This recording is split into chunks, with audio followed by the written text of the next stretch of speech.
Is full frame camera is really overrated, and why is it that 90% people don't even need a full frame camera?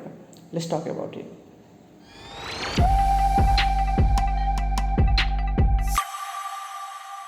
Hey, what's up? It's me Rapsan Alpi, and in this channel is all about helping you so that you can make any mistake in terms of taking your first camera guiding decision.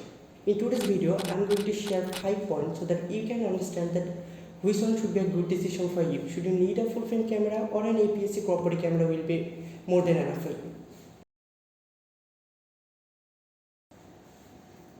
Well, number one, what is the main difference between full frame and aps-c crop body cameras? Before starting this video, we need to know that what is the main difference between two cameras. What is the full frame and what is the aps-c cameras?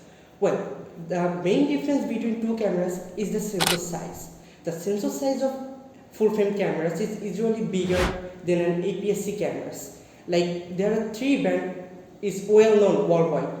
Their cameras, aps-c cameras, sensor size is usually smaller than their own full frame cameras. Like Sony, their full frame cameras are usually 1.5 times bigger sensor than their own aps-c crop body cameras. At the same way, Nikon has their own crop body camera sensor is 1.5 times smaller than their own full frame cameras. Another big brand of worldwide is the Canon. Their aps-c cameras is 1.6 times smaller than their own full frame camera. As you can see, Nikon and Sony has 0.1 time bigger sensor as compared to Canon, and that's the reason why you can hear that most of the time Sony and Nikon shines in terms of low light performance, just because of they have 0.1 time bigger sensor as compared to Canon. Well, number 2 is the price difference. See, if I talk about aps-c cameras, then that's start around $1,600 to $1,400, and investing by $1,400 you can get the best of the best aps-c line of cameras like a6400, a6600, etc. But if I talk about full frame cameras, their entry level full frame cameras cost start with $1,400. Now you can see the price difference between two cameras is actually getting huge, and I think that most of the beginners are not ready to investing this amount of money just for the camera's body only. The lens and the other accessories of full frame cameras is also very much expensive as compared to aps-c cameras, and that's the one of the reasons that why I think that who are planning to start their filmmaking, they don't need to invest this amount of money for as a beginner. Well, number 3, the build quality. See, to be honest, the build quality of maximum entry-level aps-c cameras is not good. Maximum aps-c corporate cameras is made out of plastic, and yes, they feel cheap when you hold this camera on your hand. However, there are a couple of cameras like Sony 8000 line of cameras like a6400, a6100 and stuff like that.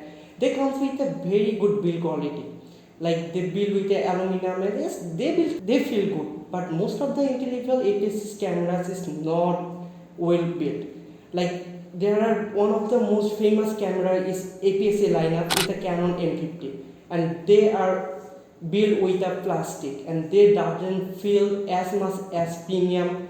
And I will say there is no comparison when I talk about build quality, and I compare with a full frame camera with aps-c cameras. And yeah. Well, number 4 is the image quality. Argumentally, the main important things of a cameras, of any cameras you can pick, the main things is the image quality.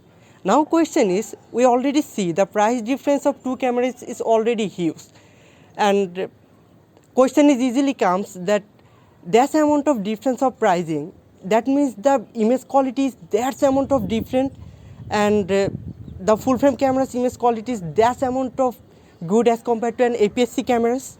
You will be really surprised to know when I was comparing two cameras side by side, I never seen that amount of difference, how amount of difference they have in terms of pricing.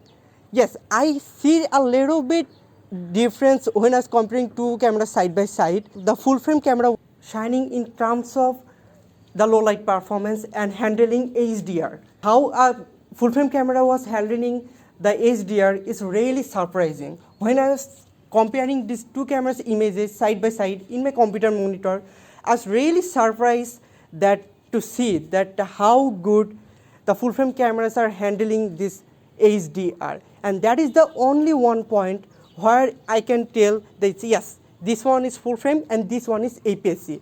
Other than that, I didn't see that amount of difference when I was shooting two cameras side by side, and that's the reason why I said in very fast in my video that investing more or less $2,000 or $1,000, $1,500 for a full frame cameras is not a worth it things for most of the peoples. But yes, if you are doing it for professionally and if you really think that this kind of 2 or 1 stop high dynamic range is actually matter to you, then definitely going with a full frame camera is a better decision over an aps-c.